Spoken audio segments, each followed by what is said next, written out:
Whole meeting. Begin the whole meeting to order. The agenda is dated June 6th.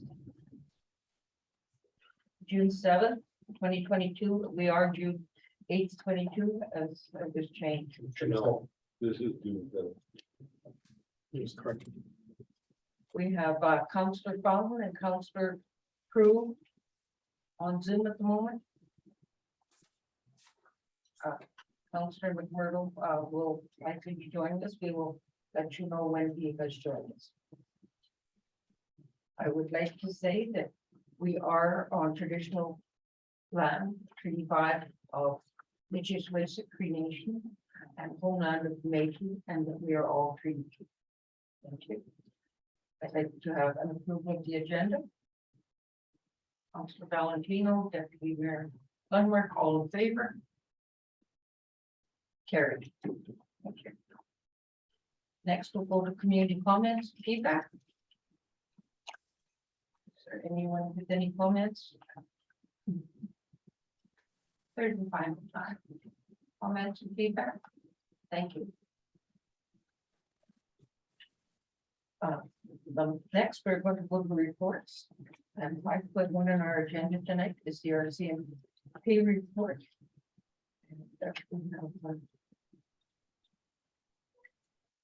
Evening there, councilors, everyone. Sergeant Jen Mellinson. Sorry. I will be reporting on April stats. So for the month of April, we were down 2 sexual assaults over the same time frame from 2021. We're up 90 assaults. We stayed the same for domestic assault and break and enters, both for residential and business. There were 21 reported thefts in the month of April, which was 12 for the total over last year for the same time period. We had 360 public disorder calls, which would be Intoxicated Person Detention Act, Disturbance, Liquor and Gaming Control Act. We had 360 reported, which is for the same time frame over last year, down 459. Total drug related files, we were down 22 over the same period last year with 14 calls. Total other criminal code, we had 209, down 154 for the same time frame of last year.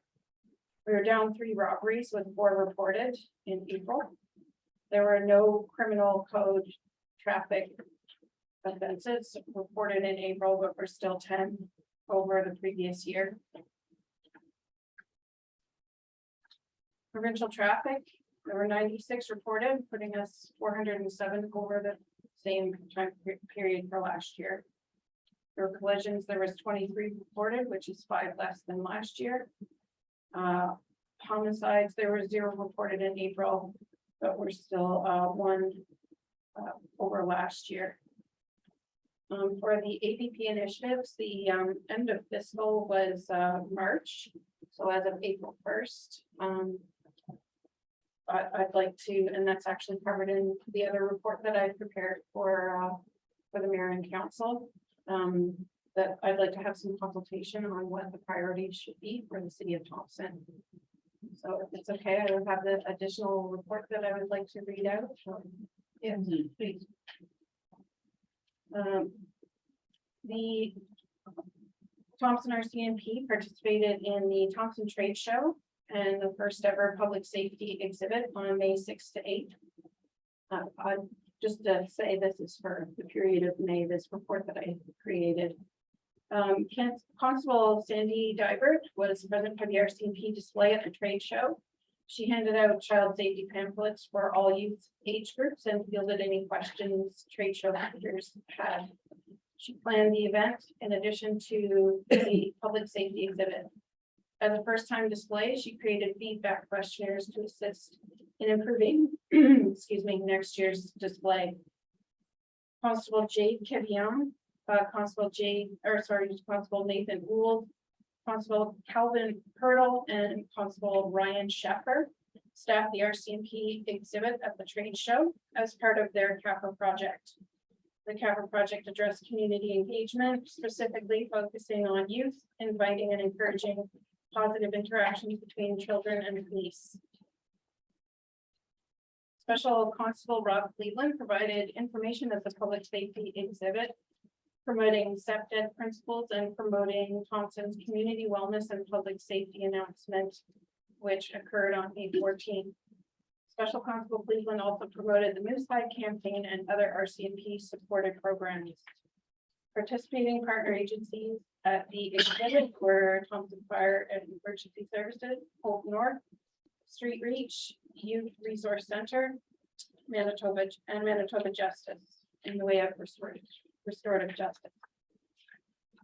Plans are underway to expand the public safety exhibit for the 2023 trade show to include additional displays and expanded SEPDED presentations.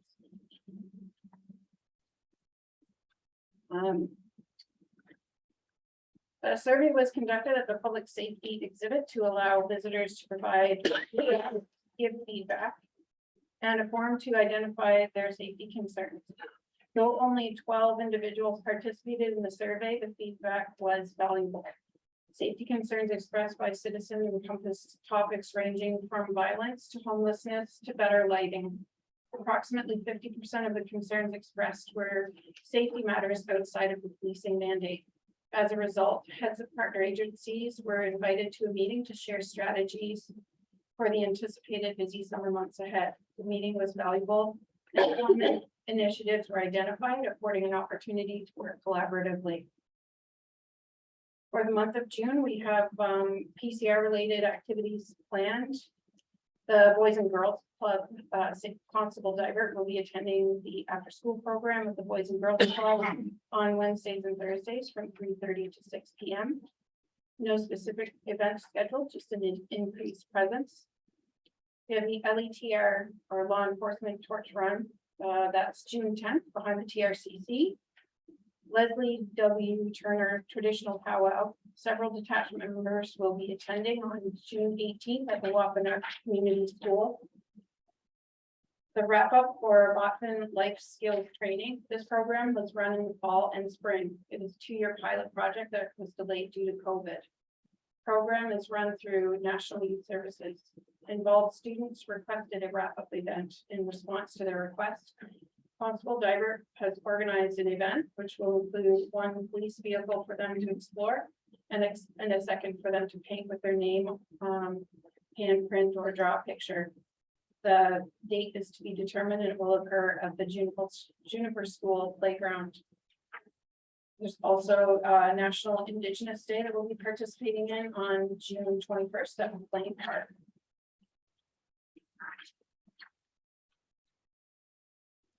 The junior high health fair, all grade 7 and 8 students in the school district of Mid-Street Lake will gather for events at the TRCC.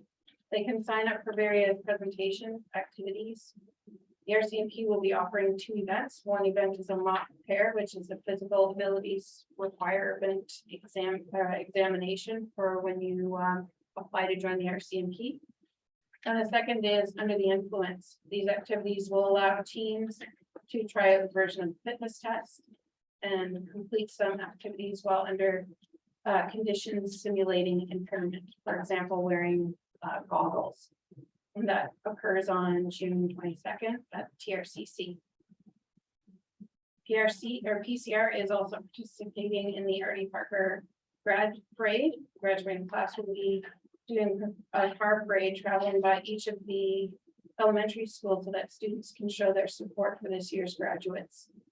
The RCMP always leads the parade and will assist with traffic duties along the way. That occurs also on June 22nd at Artie Parker and the city of Thompson.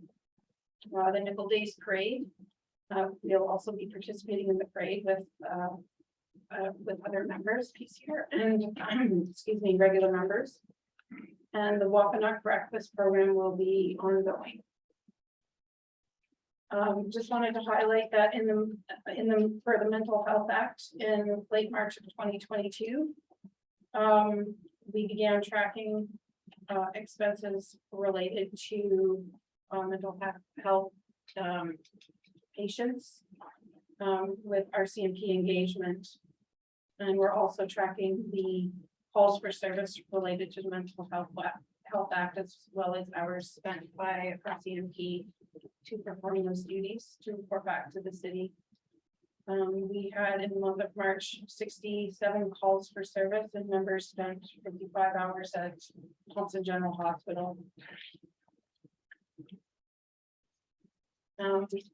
Regarding the annual performance plan, we just wanted to identify for the mayor and council that the divisional priorities were set. There are more larger objectives that we can discuss, that there's other priorities that can fit within those. So the first for the division was employee wellness and engagement. 2 is modernization, service delivery, and stewardship. 3rd is reconciliation with Indigenous communities. 4th is road, off-road, and water safety. And 5th is crime prevention, crime reduction, and community safety. I've noted some links for news releases related to some of the good work that the detachment has done over the month of April. And then I brought up a detachment issue is that our exhibit room is near capacity. There's hardly room to walk in there. We haven't been able to destroy any exhibits for approximately 7 months. So we're looking into solutions, and after giving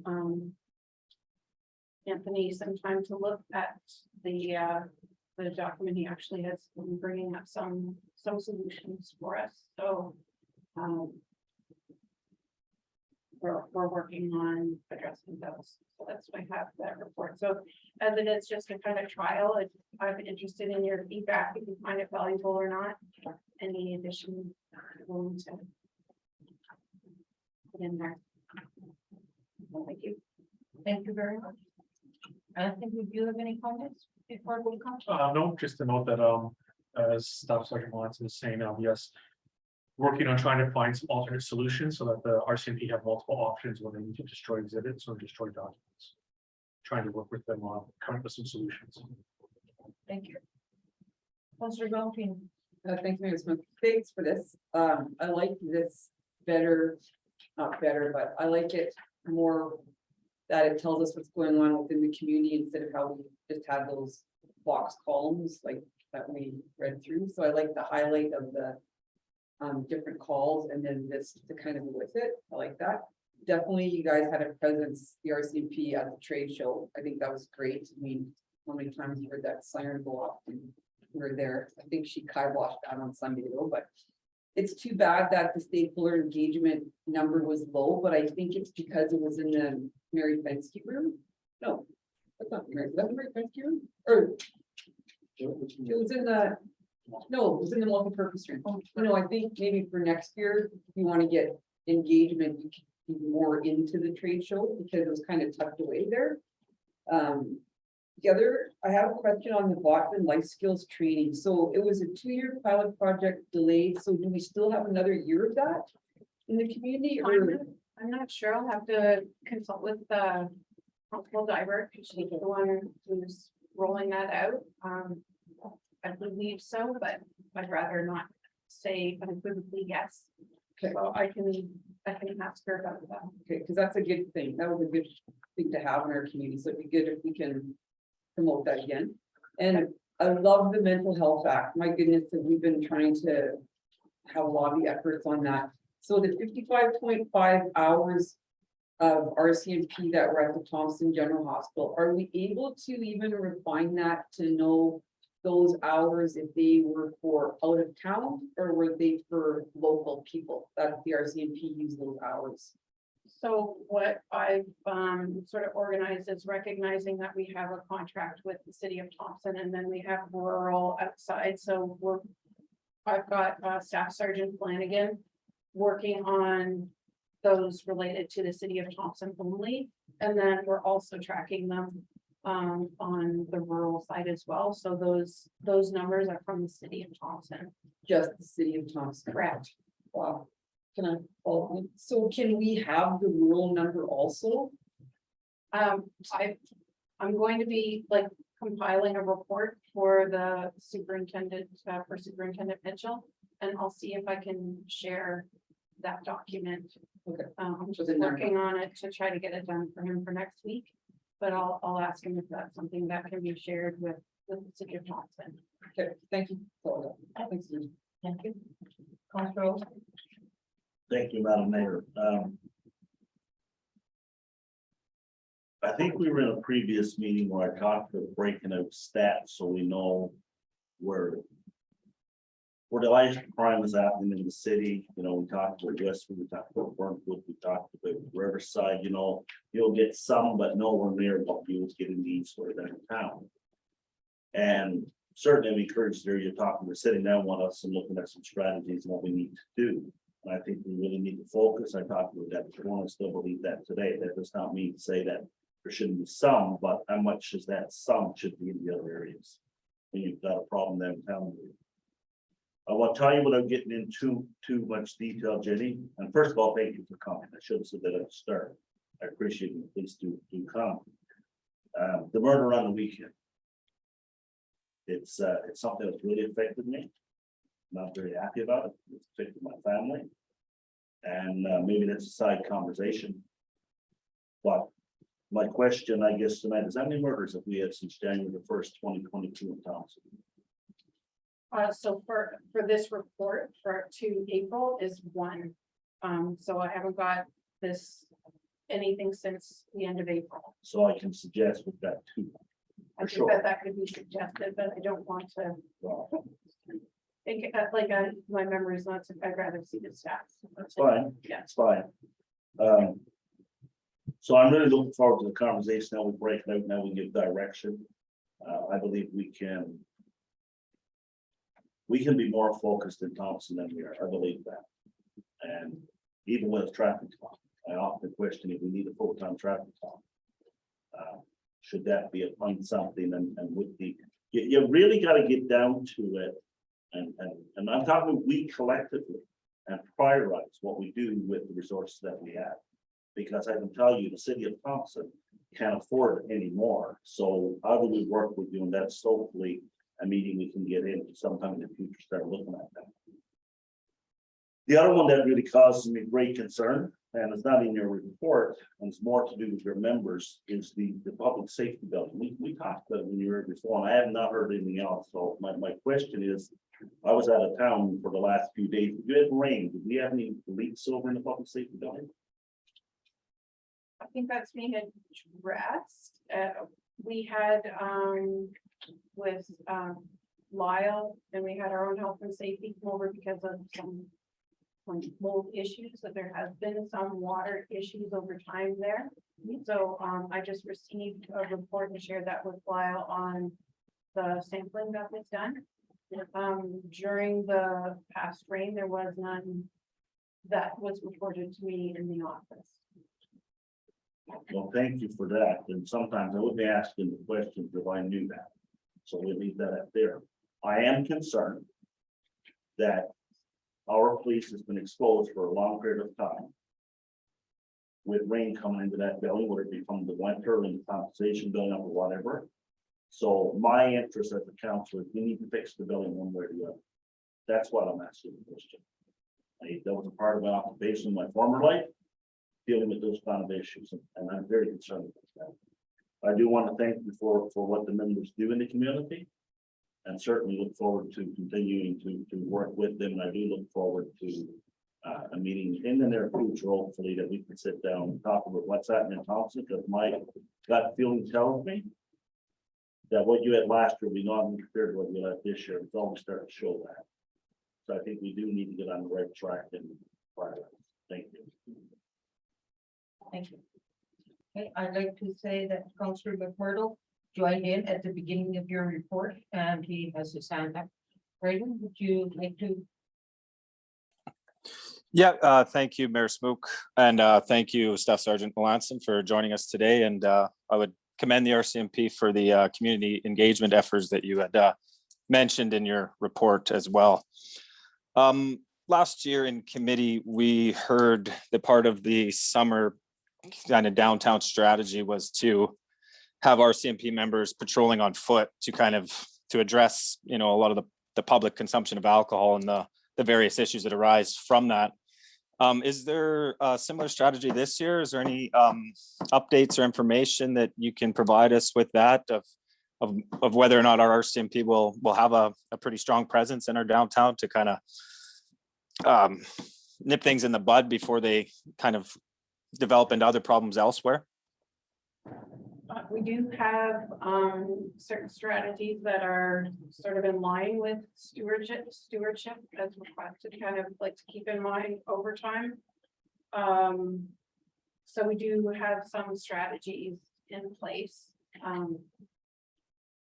For example, we're using for certain times when there's expected to be higher call volume, we have people on call. We sort of changed the schedule at the dispatcher to reinforce certain time periods. We do have some strategies in place. Okay, if I could just follow up, so does that include an on foot presence to confiscate and pour out some of these open liquor containers that are being consumed in public, to let our residents know that it's not an act that is going to go unimpeded, and that we're trying to address it and then the various problems that arise from it? I believe we have some foot patrols strategically during certain timeframes. But we've noticed some of the call volume is more related to some violence, so we're gonna have to prioritize based on that. So I'm not sure. I know for like nickel days, there'd be more presence and whatnot. I prefer not to announce exactly and specifically what we're doing, just to prevent general knowledge to be out there. Okay, yeah, thanks for your time and your answers, and yeah, hopefully within the budget and the overtime, we can allot some of that in-person presence, because like you said, there is violent issues that arise, but if you go back to the cause, I think that a lot of it probably can be attributed to the alcohol abuse and those kinds of issues. So thanks again for your time. Thank you. Councillor Fountain. Right. Thank you, Mayor Smook. And thank you, Staff Sergeant Mellinson. I appreciate the report. Echoing Councillor Valentino's comments.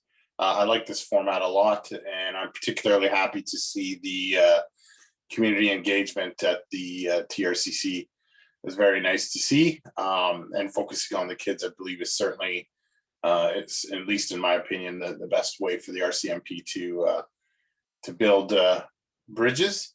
I just wanted to echo a comment that came to council a couple of years ago, and ask if maybe there's proper follow-up been given to that. We may have lost it along the way. There's been a lot of concern about the wait times for 911 calls in the evenings. I believe that goes to, they're directed to Brandon's call center.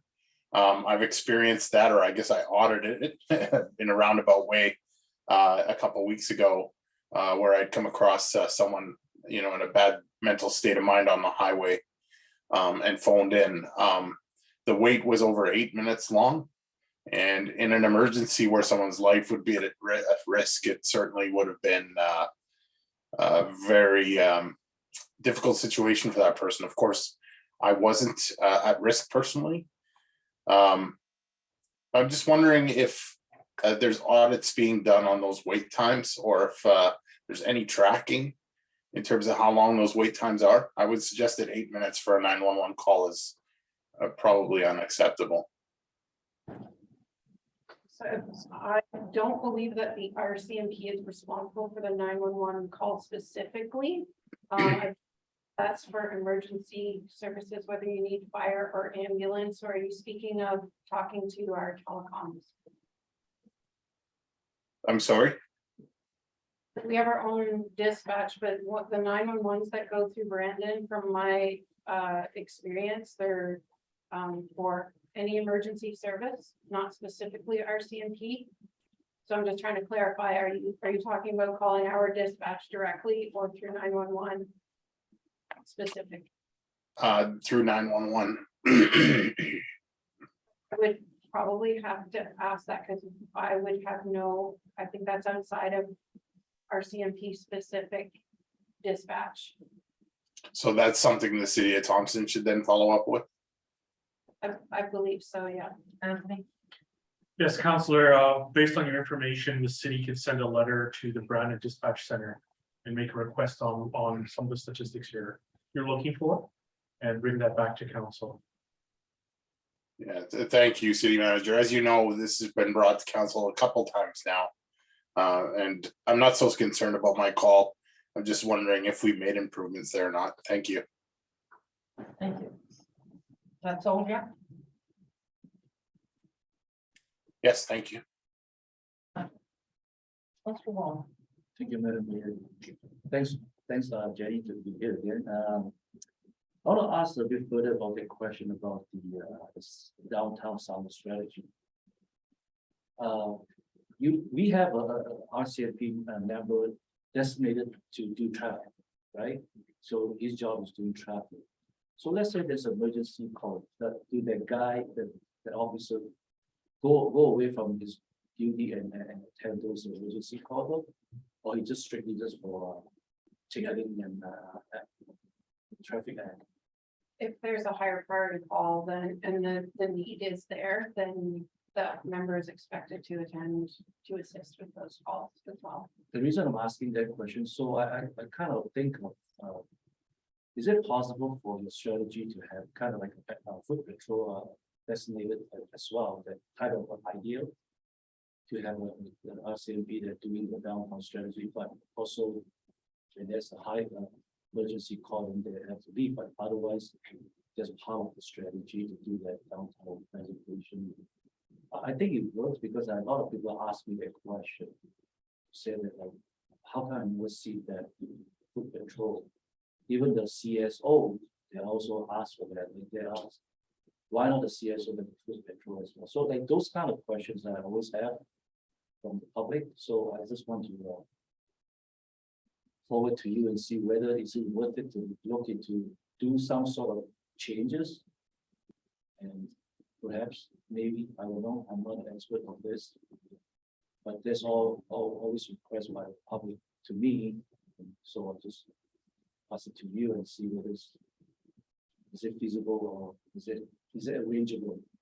So I think it depends on the call volume of the day. If you've got calls in the queue, then all of the members on shift are actively engaged. So unless there's specifically, I mean, I could get people to come in on overtime so that they can specifically do those duties, but I think that just with the call volume and with the anticipated summer, we're anticipating a busy summer, that they'll probably all be dispatched on a regular basis. I do know that Special Constable Cleveland is out and about. He's not necessarily on foot, but he is in the downtown area a vast majority of the time, speaking with the individuals that are in the downtown core and has given them bottles of water to make sure that they're hydrated and whatnot. So though it may not be a foot patrol, we're there when we can in as much capacity as we can. I don't think that answers the question, but with the resources we have to make sure that we have those available to go immediately for high priority calls. I'm not really looking for answers right now. Yeah. What I'm trying to figure out, can we do something different? That's all I try to figure out the strategy. So I believe the report showed that it's very high volume. I'm not going to talk about the percentage. It's alcohol related. So my thought is a lot of time those are happening in downtown area and escalated to a different level after they get into the intoxicated level and stuff like that. So my thinking is that if we can have some sort of a way of alleviate or medicate those before it becomes serious, so the foot patrol probably can help a lot from that perspective during the summertime. So that's why I'm asking that whether it's possible to look into that part of the strategy. You know, I understand all your explanation. I do. Just like sometimes when we stay in the same method all the time and there's no results, so I call it insanity. So why not try a little bit different? I'm just suggesting to look into that. So hopefully you can come back and brainstorm a bit and see whether there's a value of it or not. Again, you are the expert, not me. I'm just try to see any alternative. That's all. Thank you very much. Thank you. Anthony? Yeah, I just sent a request to the director of public safety or recreation there to have her bring forward to the next committee of the whole or non-com committee of the whole the plans for the summer school patrol or CSOs. So in light of your comments. Thank you. Deputy Mayor Lundmark. Thank you.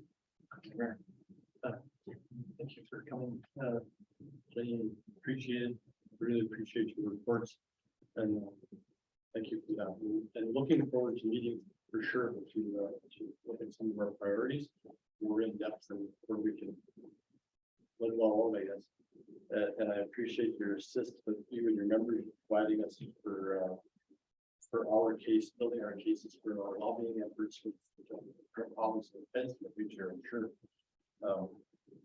I know that some of these stats will help us with perhaps an institutional safety officers that other communities in the province have, and we know. Where our CMP sitting there with people that the hospitals could be dealing with that with their budget bigger than anybody else in the province, right? At least that would alleviate a little bit of pressure on your members that maybe they don't have time to be downtown and preventing things going too far downtown. It starts off and some may not, but we don't force them with bottles or we listen, but it escalates later in the evening and we have issues that people go way too far.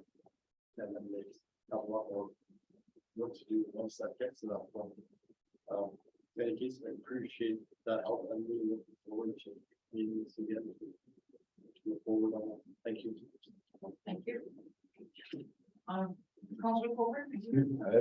Comment? I agree with everybody here. We got a problem, right? We got a problem. None of us here knows the answers. Right? We talked about it several times, we talked several people. You know, I go back to what I've always said. Enforce the small laws. Enforce the small laws.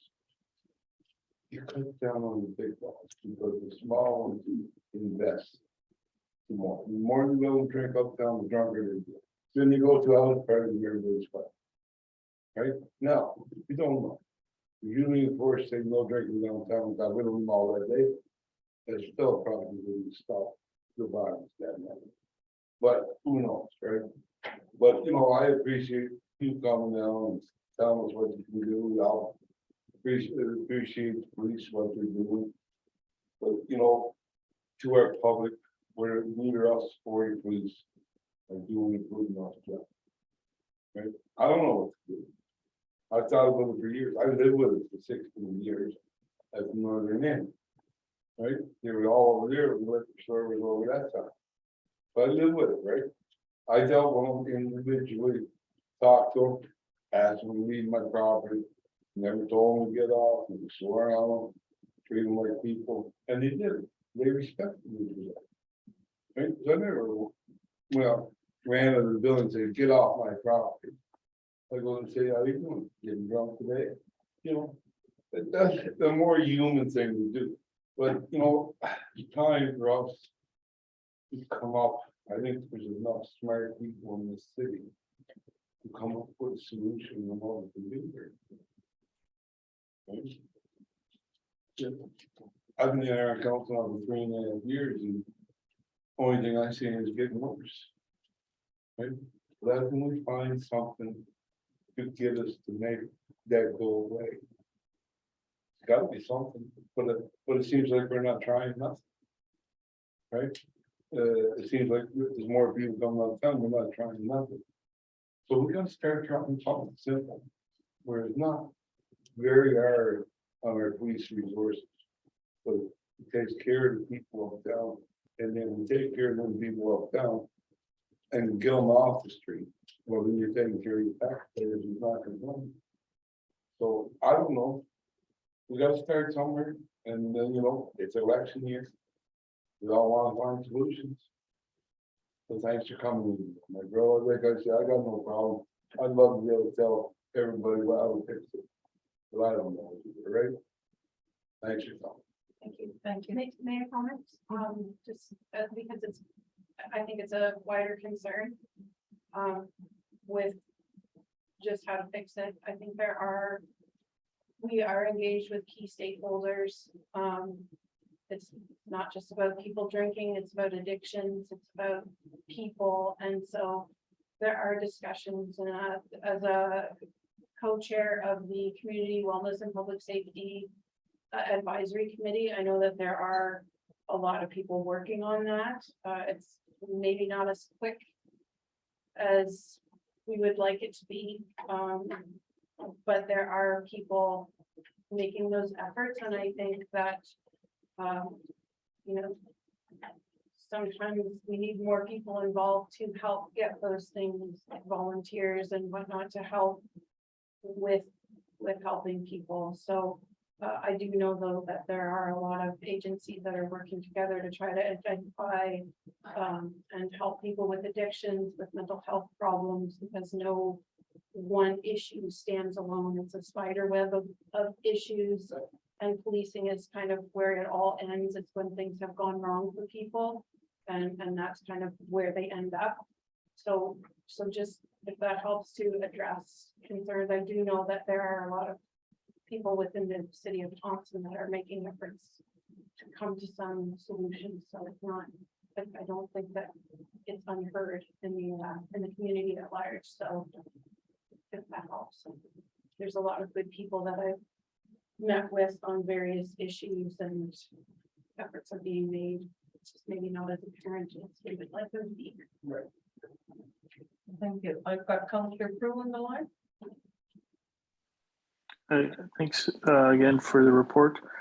My question is in regards to CSOs. I think we did a few tweaks to their hours recently, if I'm not mistaken.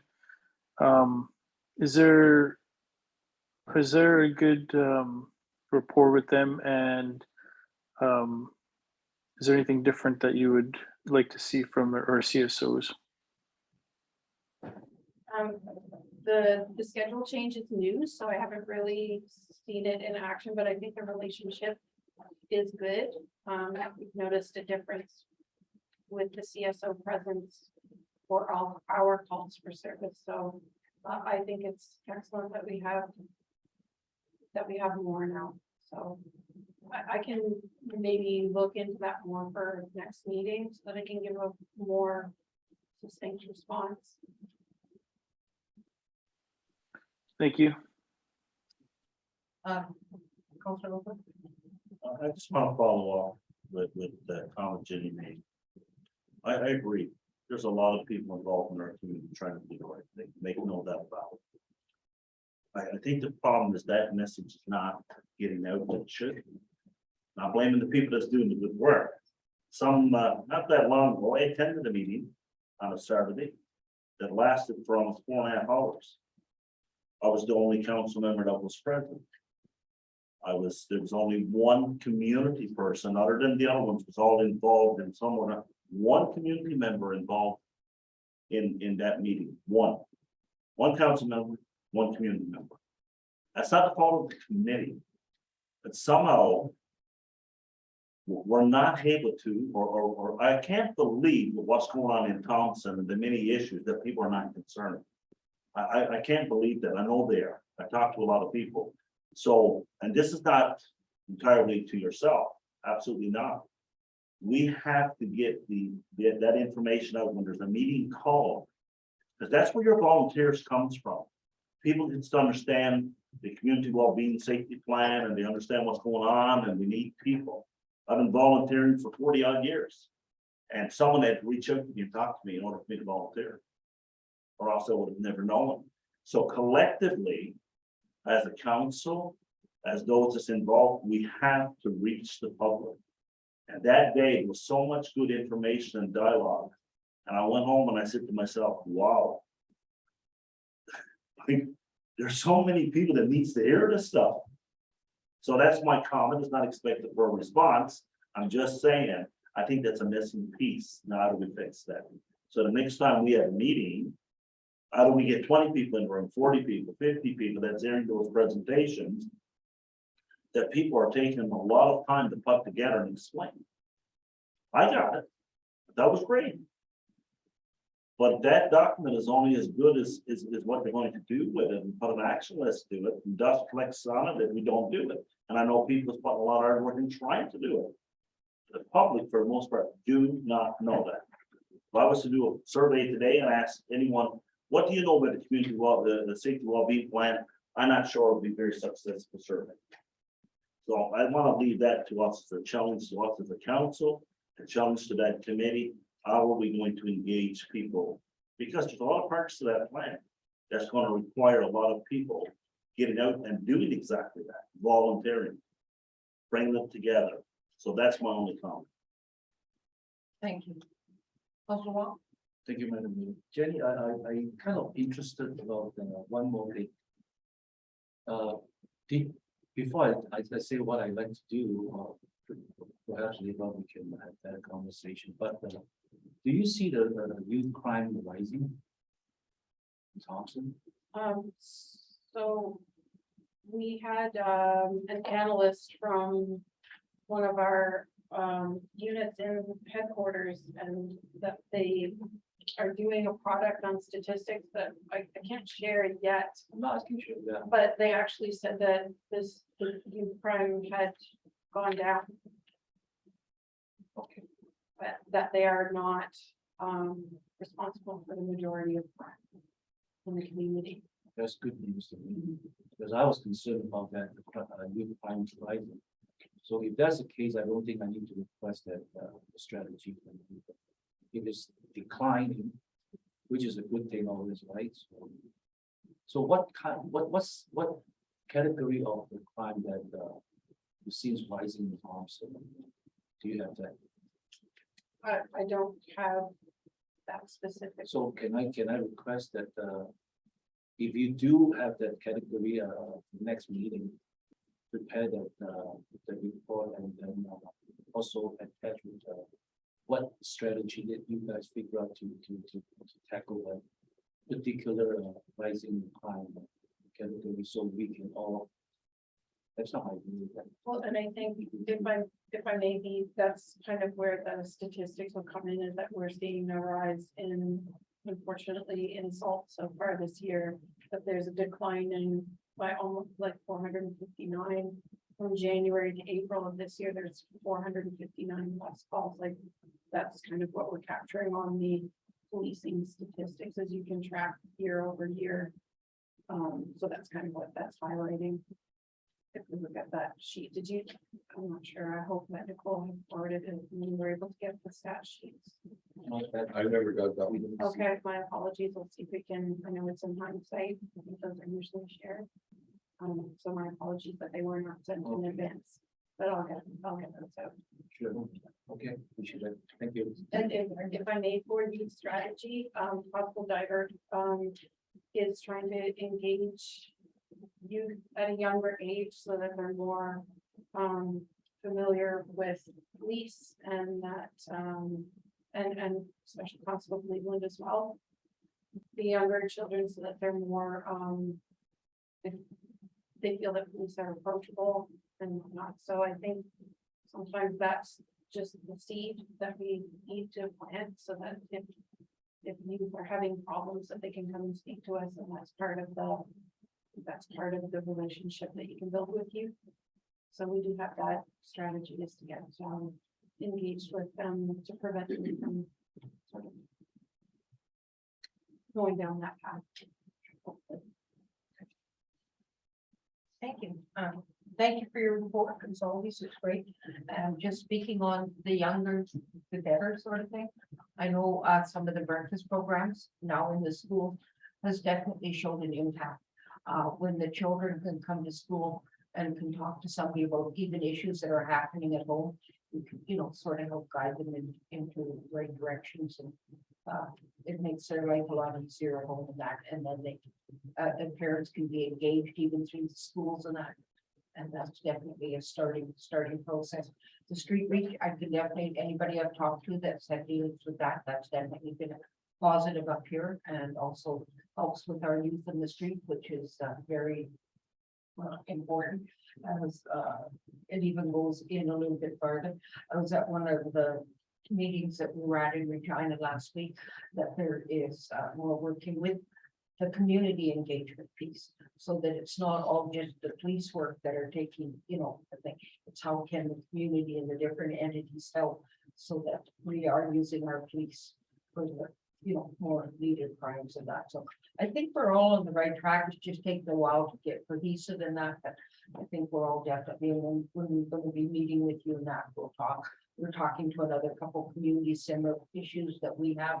So that all that dialogue, it gives each of us ideas to feed on. So I really think that's going to be great thing that's going to start actually in the next 2 weeks here. So again, thank you very much for your report tonight. It was very good. And always appreciate you working with us. Thank you. And if I may, just the reports that I did, because they're just a beginning, if I can have them returned, just so that they're not shared externally yet. I got this one. This one of that is still stands. Would you get that one? Okay, if they cannot be shared externally, Yeah. please. I always send it to CBC, let me know.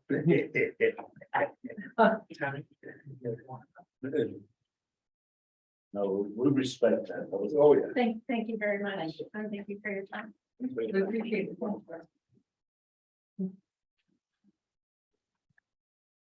Yes, Councilor Paul? You're on mute. I was just saying bye. Oh, okay. Okay, next, report is on development. Anthony, are you going to? do Yeah, this? I'll review this. So there's a report from the Director of Development Services, Development and Technical Services on the activities on the last month. In terms of the road renewal project, AECOM was in Thompson and did their surveying and studies. Based on some of the studies, some of the roads have deteriorated beyond just a mill fill. So it'll require something called a roto mill, which is reuses some of the base material or some of the asphalt material to beef up the base. It looks like there's going to be some changes to the road work that's done this summer based on their findings. But currently the plan is still for Nelson Road, parts of that. Beaver Crescent, Elk Bay, Caribou Links, Fox Bay, Silver Crescent, Nickel Road, portions of Wolf Street, and Coral Crescent. The estimate of this summer's work is 3.5 kilometers. In terms of water and wastewater renewal, Accurate HD, we're mobilizing to start work around July 18th. They'll begin on Deerwood Drive, and they'll bring additional crews and start in Juniper around August 8th. They'll work concurrently on both streets. They anticipate finishing all their work by October 17th. They'll be working on a 21-day on, 7-day off rotation. And then Stantec was in Thompson to do survey work for next year, the future work to come. So that's really that part of the report. Facilities, the arenas, the ice is obviously removed. The ice plant is shut down for the summer, and the ice for the public's knowledge will be going back in for beginning on August 2nd in CA Nesbitt. The library, there was an issue where the wastewater lines have resulted in flooding again in the basement. Like the lines were cambered and found to be back graded towards the building.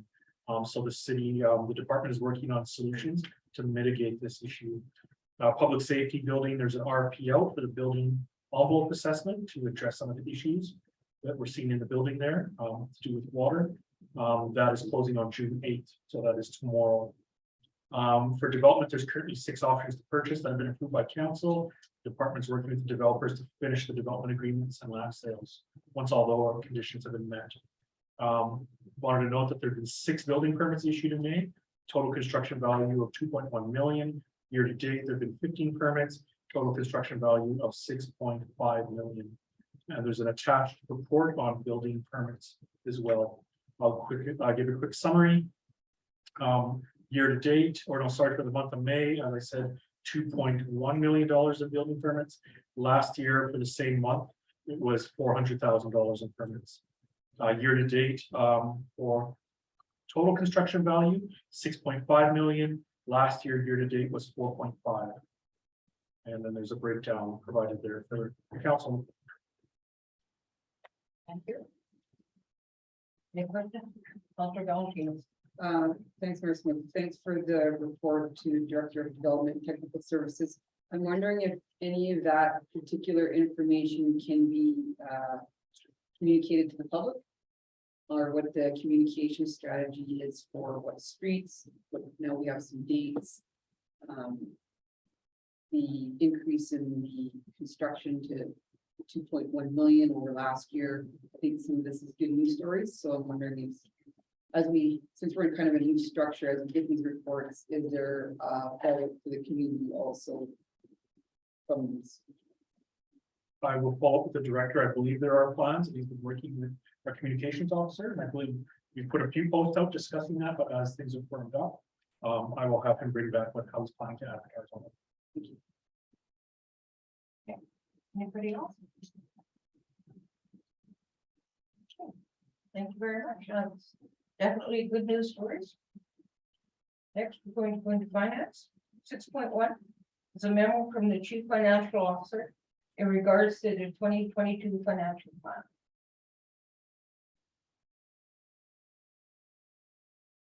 Okay.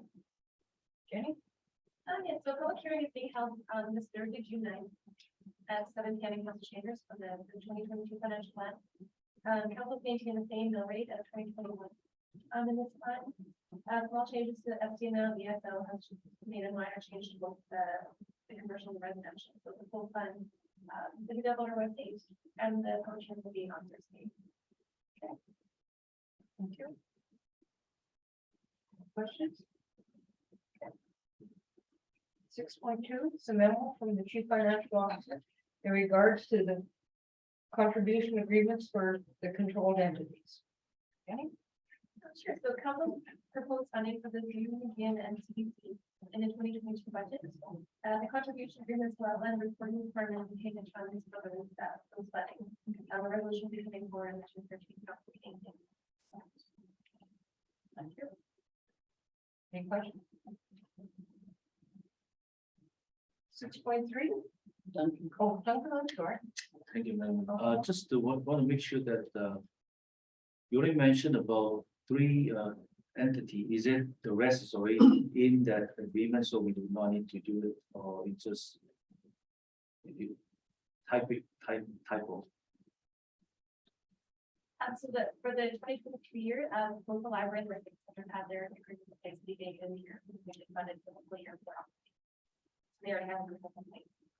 Yeah, so that means the rest of the control entities already have the agreement in place. Those are the 3 new ones that we need to add. That's what my question. Get next. No one else? Okay. A memo from the chief financial officer in regards to the accommodation tax distribution. So during the 2022 council budget deliberation, council determined the funding for the accommodation tax for 2022. The allocation as going forward is 80% infrastructure, 10% health safety, and 10% economic development. And in the bylaw, council requires to pass a resolution each year with that funding. So a resolution will come forward in June 13th. Thank you. Any comments, questions, council? Okay. Oh, Earl? No. Oh, Councilor Wong. Yeah, I just wondering, I believe under the law, we are allowed to do the. Well, I guess this is not the question I should ask here, because it's just showing what the percentage of. Because I really want to know the accommodation tax. About the audit with the can we do it or when can we do it? Anyway, I passed that question because Anything further? Thanks. Next, we're going to go to development.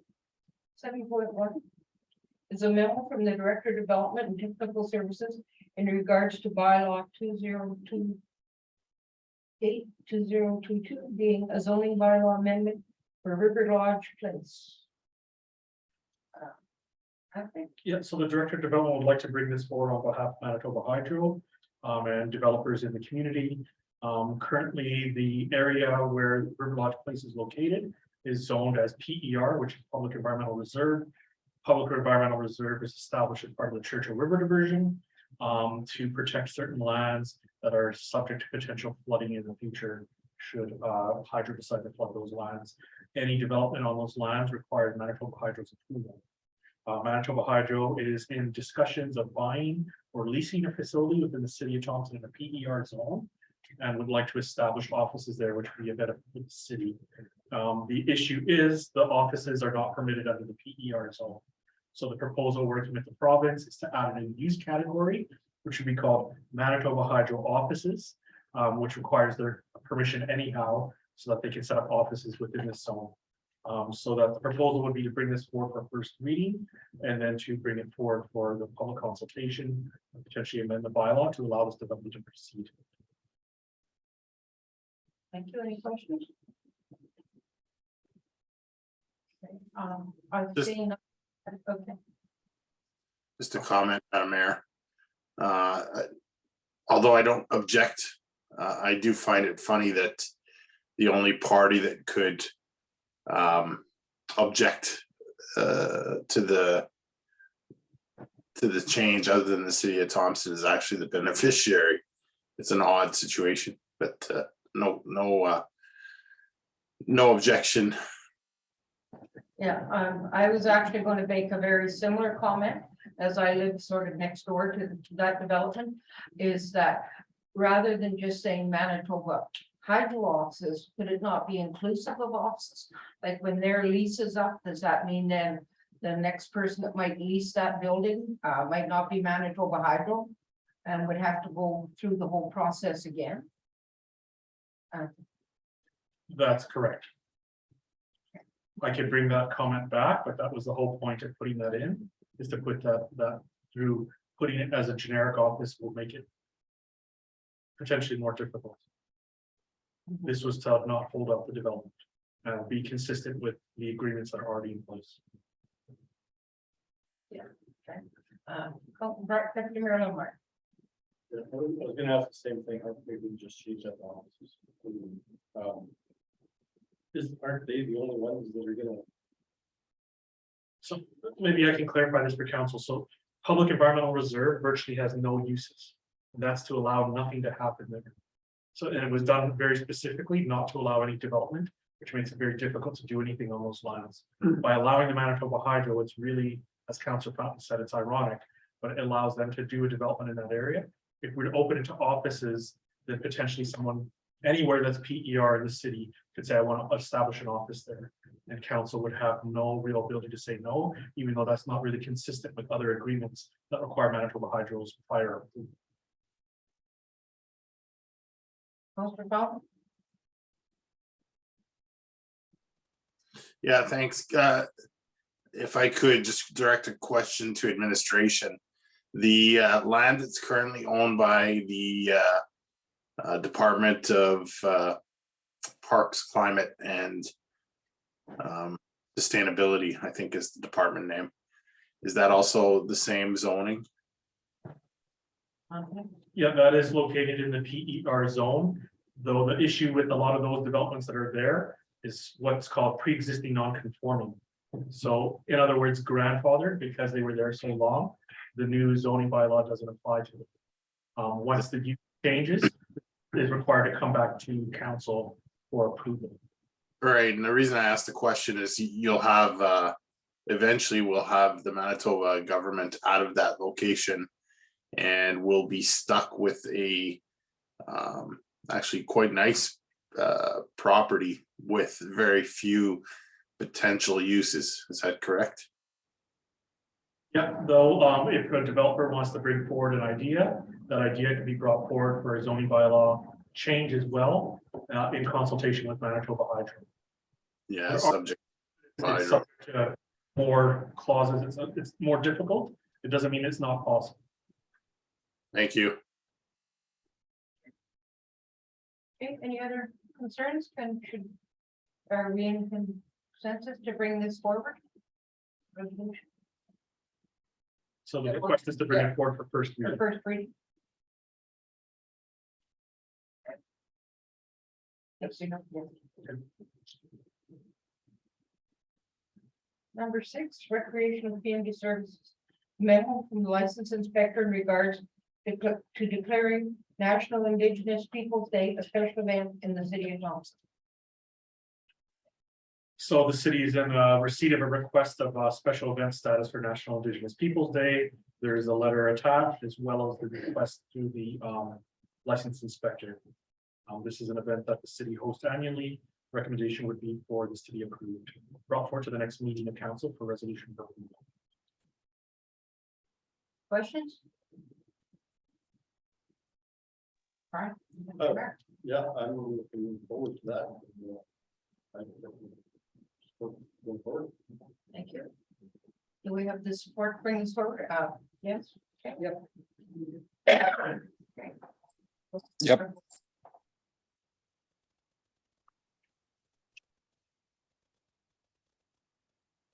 Eight point three is a memo from events coordinator in regards to declaring Canada Day as a special event in the city of Thompson. I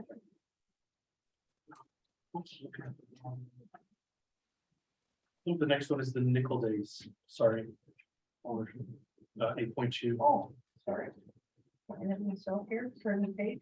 Okay, let's go back to 8.2. I apologize. A memo from the licensing inspector in regards to a request to declare Nickel Days as a community event in the city of Thompson.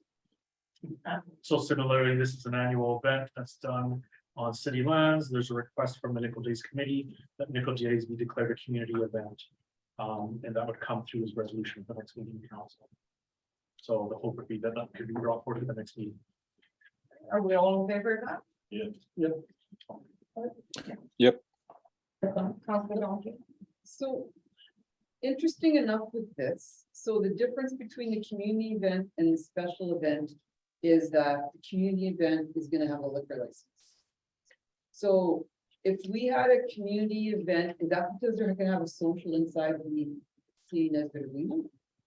I'm just thinking about events that take place besides Nickel Days. If you are a community event, you could get a liquor license for our facilities.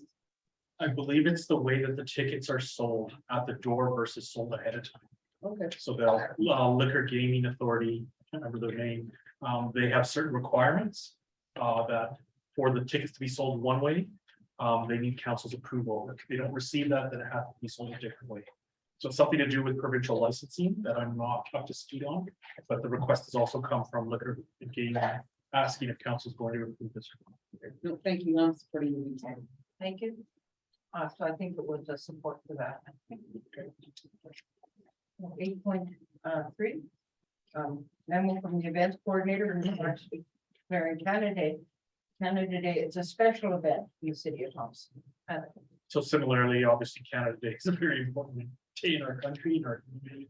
The city is a host of that as well. And there's a request for it to be declared as the special event status. And I will note that I've spoken with the director.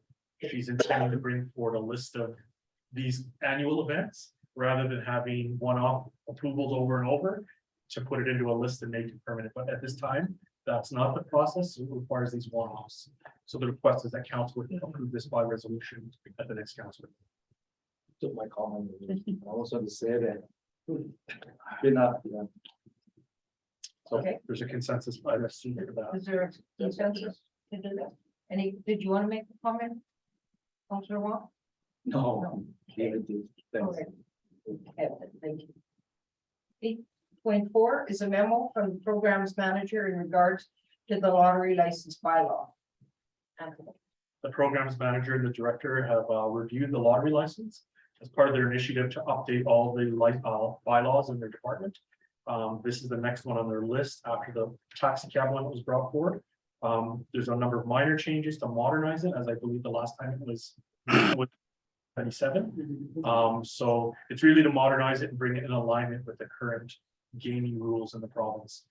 So the director, the programs manager would like to bring this forward for first reading. Councilor Valentino. Thanks, Mayor Smith. So when I read this the first time, I couldn't find it. So will this update it? So if you're gonna have a hockey tournament, or say the North Stars, or say a group that repetitively is using the facility can just get one lottery license for the whole year? For the extent, because I know that's been a common complaint that every week you have to come down and get a lottery license, like can Thompson Minor Hockey get a lottery license from September to April? Is that what this is gonna streamline for our users? That I'll have to confirm with the department. Okay, That's a good point, and we'll make sure it's addressed. So Yeah. if it has to be amended, then we can have that. amended. okay, thank you. Anybody else? Councilor Wong? Yeah, Madam Mayor, just a quick question to administration. So when you say you modernize this license bylaw, the question is it make it more easier to obtain the license or is it going to be more difficult? I believe there's really no change in how hard it is to hold the license. I think it was more just to bring it in alignment with current The language. the legislation, yeah. Because some of those things don't exist anymore, so Because myself experienced sometimes when you change the bylaw become difficult because you don't realize until people start buying into in the red tape and roadblock. So if that's the case, I don't see a problem to move forward. Thank you. I think they're both looking for feedback from council. So it can go to first reading and then be amended, or if council wants to delay, study it first and then send it for first reading. It's really up to council's consensus on how they want to proceed. Okay, do we have a preference of how we want to proceed? Basically, the first reading that gives even the public a chance to hear this and give us their feedback into it after we've had the first reading, so. That's how I proceed it. Councilor McMurdo. Yeah, I was just going to weigh in and say that I'm fine with the first reading, but the point that Councillor Valentino made, I believe, is a good one. So providing that that is the way the bylaw is worded, then I would be okay. Thank you. Other comments from councilors? So by show of hands, who's ready to proceed to first reading? Okay. Gotcha.